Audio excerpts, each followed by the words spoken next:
Good morning class. Last time हमने question आपका जो चैप्टर 4 था जो कि था आपका क्वाड्रेटिक इक्वेशन, उसको हमने खत्म कर लिया था। अब आज जो है हम वो चैप्टर नंबर एनसीईआरटी के चैप्टर नंबर 8 को आज हम पढ़ेंगे। The chapter is introduction to trigonometry.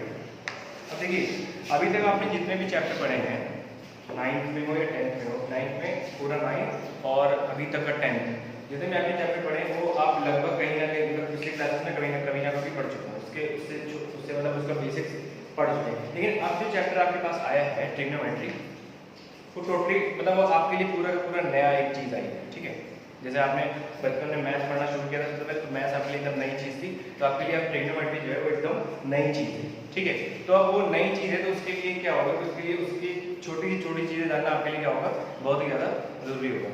अब बात करते हैं कि व्हाट इज ट्रिग्नोमेट्री, ट्रिग्नोमेट्री होती क्या है।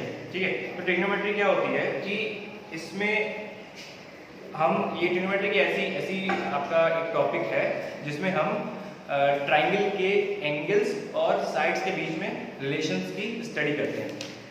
अब ट्राइंगल वर्ड यहाँ पर आया है, तो ट्राइंगल आपने इससे पहले अपने प्रीवियस क्लासेस में कई बार ट्राइंगल्स के बारे में पढ़ा होगा कि ट्राइंगल होते क्या हैं और कितने तरीके के होते हैं। ठीक है, ट्राइंगल को हमने उसके साइड के बेसिस पे और उनके एंगल के बेसिस पे हमने उनको क्लासीफाई भी किया था। और तो जब हम क्लासीफाई कर रहे थे तो एक ट्राइंगल आपका था जो कि ये ट्राइंगल था आपका, ये इस ट्राइंगल को सब मेरे ख्याल से सभी लोग जानते होंगे। ये आपका एक क्या है, राइट एंगल ट्राइंगल है। ठीक है, अब अगर हम बस इतना है कि जो ये आपकी जो पूरी ट्रिग्नोमेट्री चैप्टर है, पूरा जो चैप्टर आपका ट्रिग्नोमेट्री है, आप ट्रिग्नोमेट्री इसके बाद आपका एप्लीकेशन ऑफ ट्रिग्नोमेट्री होता है जिसको हम हाइट एंड डिस्टेंस बोलते हैं। तो वो जो पूरी ट्रिग्नोमेट्री है वो केवल और केवल इस ट्रायंगल पे बेस्ड है। ठीक है, पूरी ट्रिग्नोमेट्री है, the whole trigonometry is based on the right angle.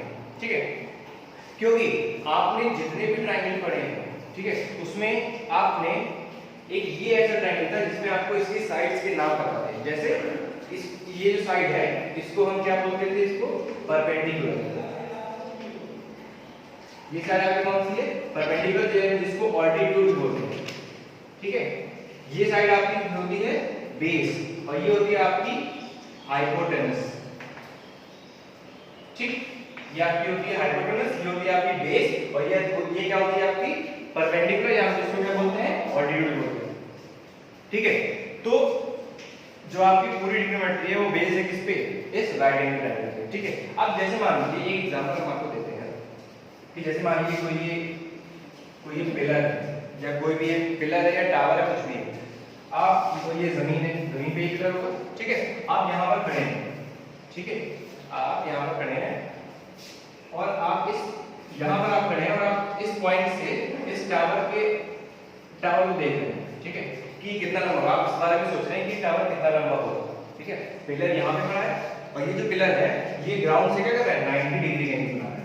ठीक, आप यहाँ पर खड़े हैं और आप ये पिलर को ये देख के ये सोच रहे हैं कि ये टावर कितना लंबा होगा, इसकी हाइट कितनी होगी। ठीक है, तो अगर ट्रिग्नोमेट्री की भाषा, तो आप केवल इसके बारे में नहीं सोच सकते कि टावर कितना लंबा होगा, कि आपके पास कोई ऐसा इंस्ट्रूमेंट नहीं होगा कि आप इसकी ऊंचाई को नाप सकें। ठीक है, तो एक तरीका क्या होता है ट्रिग्नोमेट्री के, विद हेल्प ऑफ ट्रिग्नोमेट्री आप इसकी हाइट निकाल सकते हैं। कैसे निकाल सकते हैं, अगर आप इस पॉइंट से, जो टावर का जो बेस है, इस पॉइंट से अपनी डिस्टेंस पता कर लें। ठीक है, इस पॉइंट से अपनी डिस्टेंस पता कर लें और आप यहाँ पर खड़े हैं, इस पॉइंट से और इस पॉइंट के बीच में जो एंगल बन रहा है, अगर आप ये पता कर लें, ठीक है, ये तो आप पता कर सकते हैं। इस टावर के जो आपका जो बेस है, टावर का जो आपका बेस है, उस पॉइंट से आप जहां पर खड़े हैं उसकी डिस्टेंस पता कर लें। ये डिस्टेंस आपको पता है, मान लीजिए x हो गई।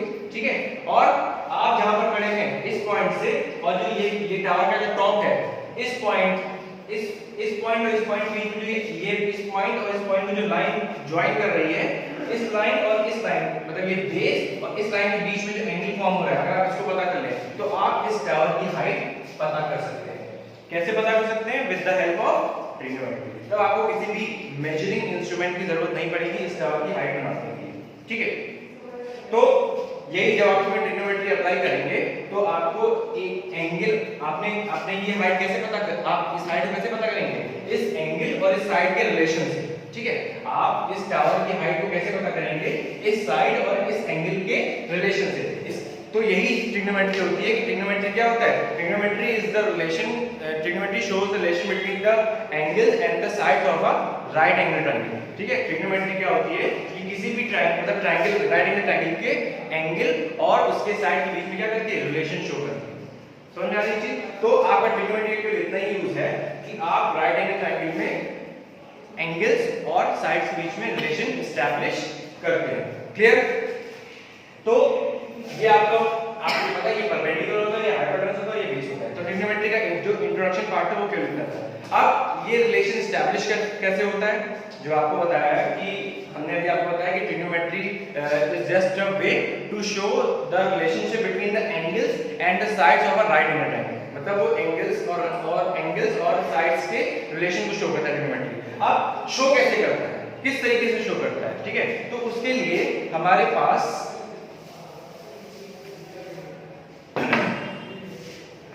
टी रेशियोज होते हैं।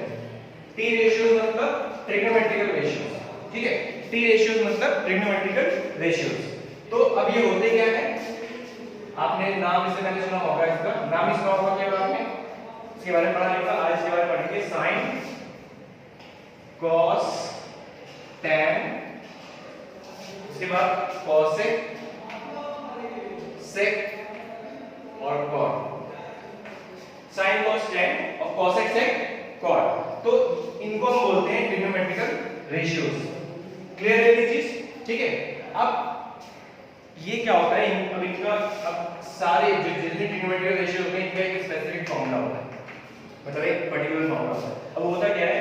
साइन किसके बीच में रिलेशन शो करता है? साइन जो है, अब देखिए ये जो यहाँ पे हमने कोई एंगल नहीं लिखा है, मतलब अब यहाँ पे कोई एंगल मान के नहीं चलेगा। अगर मान लीजिए हम यहाँ पे एंगल ले लें तो यहाँ पे एंगल कौन सा हो जाएगा? Sine theta.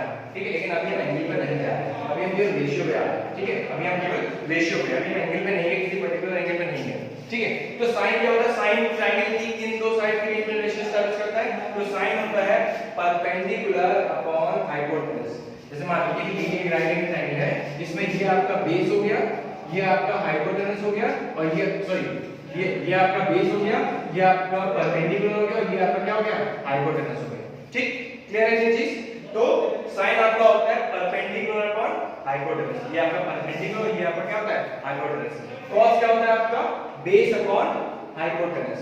ठीक है, sine is perpendicular upon hypotenuse, cos is base upon hypotenuse. अब tan क्या होता है? tan आपका होता है, प्रोसेस को नीचे लिखें, tan आपका होता है परपेंडिकुलर अपॉन बेस। tan आपका होता है परपेंडिकुलर अपॉन बेस। तो sin आपका परपेंडिकुलर अपॉन हाइपोटेनस, cos आपका बेस अपॉन हाइपोटेनस और tan आपका परपेंडिकुलर अपॉन बेस। ठीक है, अब इसी तरह cosec क्या है? cosec is the reciprocal of sin। cosec is the reciprocal of sin। तो जैसे sin आपका परपेंडिकुलर अपॉन हाइपोटेनस है, तो cosec क्या हो जाएगा? Hypotenuse upon perpendicular. ठीक है, समझ में आ गई चीज? cosec is the reciprocal of sin। तो sin आपका हो गया परपेंडिकुलर अपॉन हाइपोटेनस, तो cosec क्या हो जाएगा आपका? Hypotenuse upon perpendicular.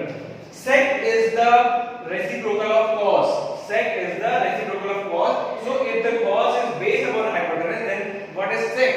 Sec is hypotenuse upon base. Clear? Hypotenuse upon base.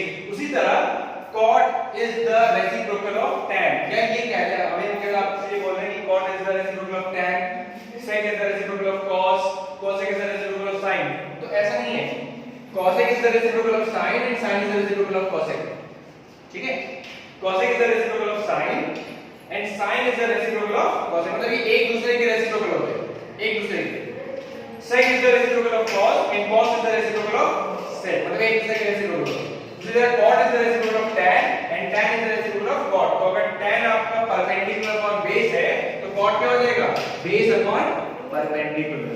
Clear है इतनी चीज? ठीक है, समझ में आ गया? तो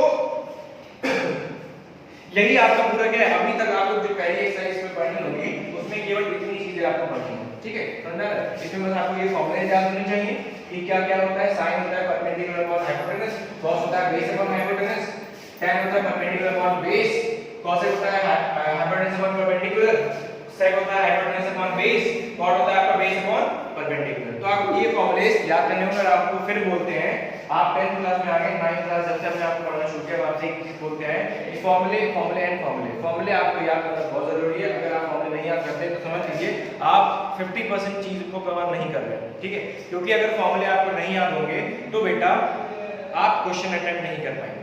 आपको भले क्वेश्चन आता हो, आप क्वेश्चन अटेम्प्ट नहीं कर पाएंगे। तो ये ध्यान रखिए कि आप नई चीज पढ़ रहे हैं, अभी आप नई चीज आज पढ़ने जा रहे हैं, तो नई चीज पढ़ने के लिए इसकी जो बेसिक्स हैं, इसकी जो छोटी से छोटी चीज है उसको आप पढ़ना शुरू कर दो। सबसे छोटी चीज जो है ट्रिग्नोमेट्री में वो इन फॉर्मूले से स्टार्ट होती है, ठीक है। तो ये हो गया आपका फॉर्मूले, ये आपका बेसिक फॉर्मूले हो गया ट्रिग्नोमेट्री की, जो स्टार्टिंग फॉर्मूले। ट्रिग्नोमेट्री जो इतनी नहीं है, ट्रिग्नोमेट्री बहुत बड़ी है। अभी आप इंटर तक जाएंगे, आपने इंटर तक मैथमेटिक्स पढ़ी तो ट्रिग्नोमेट्री आप देखेंगे, ट्रिग्नोमेट्री बहुत विशाल है, बहुत बड़ी है। ये तो आप अभी इसकी पूछ पढ़ रहे हैं, अभी हाथी पूरा बाकी है, ठीक है। तो ट्रिग्नोमेट्री बहुत बड़ी है, ठीक। तो अभी केवल आप इसी पूछ को पढ़िए, मतलब इसी बेसिक को पढ़िए, ठीक। तो इसके बाद कुछ और आपके रिलेशन होते हैं, लेकिन उसके बारे में आपको बताएंगे या थोड़ा बहुत एक बजे से वाले में मैंने आपको बताया था कि cosec is the reciprocal of sin and sin is the reciprocal of cosec। तो sin is the reciprocal of cosec, तो cosec sin को लिख सकते हैं 1 cosec, ठीक है। जो कोड में लिखते जा रहे हैं उसको बहुत ही ध्यान से देखिएगा, ठीक है। sin इज 1 cosec और cosec इज 1 sin, ठीक। sin is 1 cosec and cosec is 1 sin। उसी तरीके से cos is 1 sec and sec is 1 cos, clear.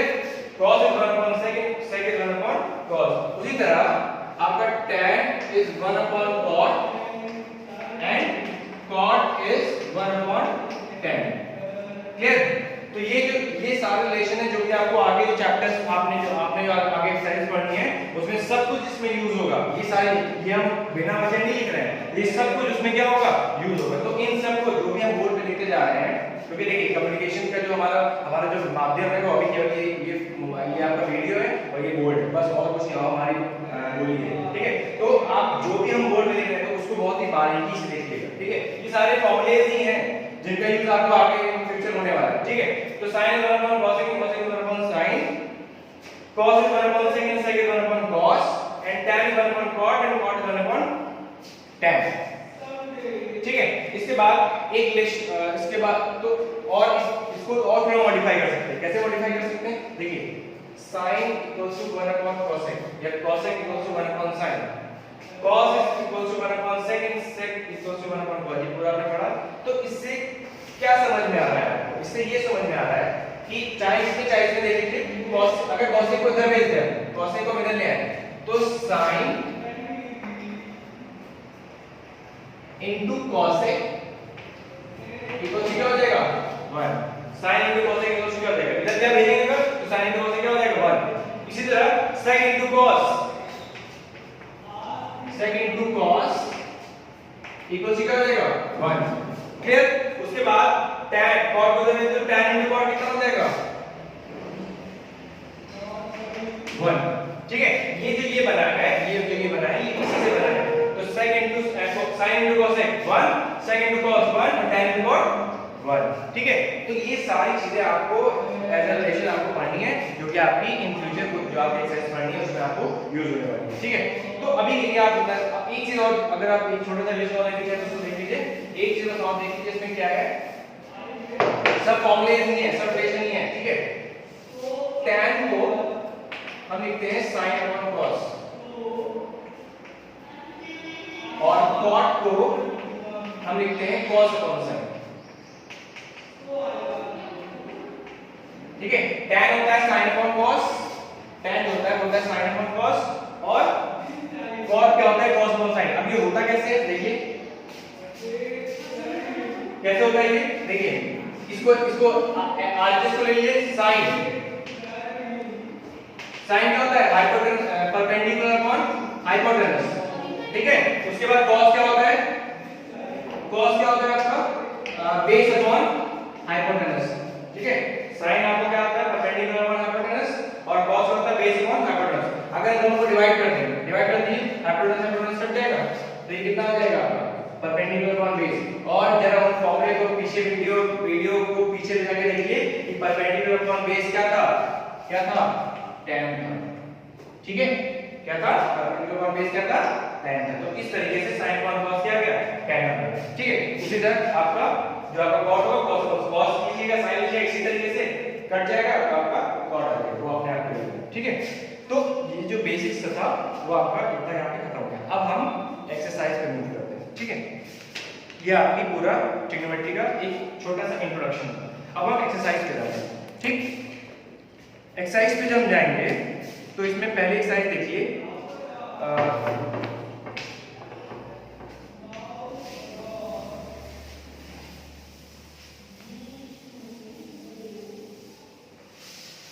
Exercise 8.1। Exercise 8.1 इसमें देखिए in triangle ABC right angle at B। Question number 1 देखिए NCERT exercise 8.1।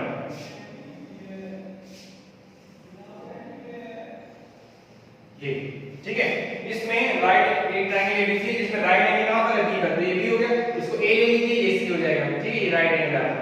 ठीक, right angle B AB 24, AB जो है वो कितनी है 24 है। ठीक है, और BC कितनी है 7 है, ये 7 है आपकी। ठीक, डिटरमाइन बहुत आसान सा है। देखिए डिटरमाइन sin है cosec के sin है cos निकालना है, sin से cos निकालना है, बहुत आसान सा है। देखिए लेकिन इसलिए आप करना पड़ेगा आपको। देखो ये राइट एंगल ट्रायंगल है, आपको ये पता है, आपको ये पता है, आपको ये निकालना है। ठीक है, तो ट्रायंगल कौन सा है राइट एंगल ट्रायंगल है। और राइट एंगल ट्रायंगल में एक स्पेशल तरह की थ्योरम यूज होती थी, ध्यान करिए, पाइथागोरस थ्योरम। ठीक है, तो पहले क्या लिखेंगे इन triangle ABC by Pythagoras theorem, by Pythagoras theorem. Pythagoras theorem क्या होती है, हाइपोटेनस का स्क्वायर यानी AC का स्क्वायर इक्वल टू क्या हो जाएगा AB का स्क्वायर और प्लस BC का स्क्वायर। ठीक, AB का स्क्वायर प्लस BC का स्क्वायर, तो AC का स्क्वायर इक्वल्स टू AB कितना है आपका 24, तो 24 का स्क्वायर 24 है, ठीक है, 24 का स्क्वायर हो गया, प्लस BC कितना है आपका 7 का स्क्वायर, तो 7 का स्क्वायर हो गया। इसके बाद 24 का स्क्वायर ध्यान से क्या था 526, 7 कितना था 7 का स्क्वायर 49, 9 15। ठीक है, ये टोटल आपका 625 आ जाएगा। ठीक है, AC स्क्वायर आपका कितना आ गया 625, अंडर रूट कर दीजिए दोनों तरफ, तो आपका यहां से AC किसका स्क्वायर रूट होता है ये 25 का, तो ये आपका 25 सेंटीमीटर आ गया। ठीक, AC निकल गया आपका। देखो जब भी आप ट्रिग्नोमेट्री पढ़ेंगे, मतलब आप कोई भी ट्रिग्नोमेट्री क्वेश्चन करेंगे, अगर कुछ ऐसा आता है तो आपको तीनों साइड्स की वैल्यू पता होनी चाहिए। हमें दो पता थी, हमने तीसरी निकाली थी 25। अब देखिए मेन काम आप शुरू होता है, क्या शुरू होता है मेन काम, आपको क्या निकालना है sin A। क्या देखिएगा लिखा हुआ है sin A, तो sin A। अब एक चीज ध्यान रखिएगा, बहुत इंपॉर्टेंट चीज है इस फिगर के लिहाज से, एक चीज ध्यान रखिएगा कि जो भी एंगल ले रहे हैं, जो भी हम एंगल ले रहे हैं, कौन सा लिया है A लिया है, ये वाला एंगल A एंगल हो गया, तो ये C हो गया।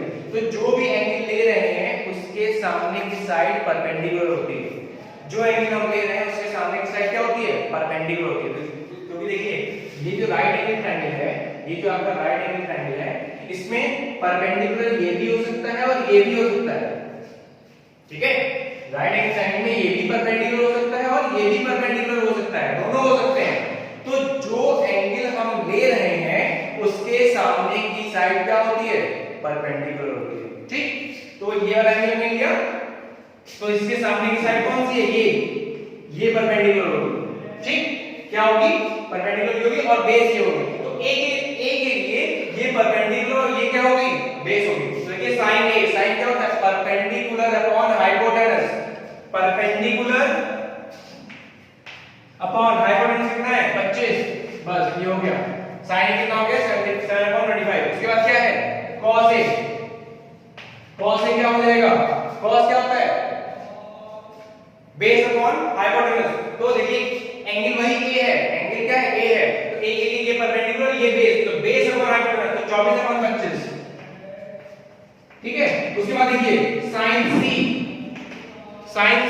तो sin अब C आ गया, C के लिए सी के लिए इस एंगल के लिए अब ये परपेंडिकुलर हो गया ये वाला, ठीक है, सी के लिए ये परपेंडिकुलर हो गया, तो ये परपेंडिकुलर हो गया तो ये बेस हो गया। तो सी के लिए अब देखिए साइन की फॉर्मूला अभी भी वही रहेगा, क्या रहेगा, परपेंडिकुलर अपॉन हाइपोटेनस। तो सी के लिए perpendicular upon hypotenuse, perpendicular upon hypotenuse. उसी तरह cos c base upon hypotenuse, तो 7 अपॉन 25। ये आपका पहला क्वेश्चन कंप्लीट हो गया, ठीक है।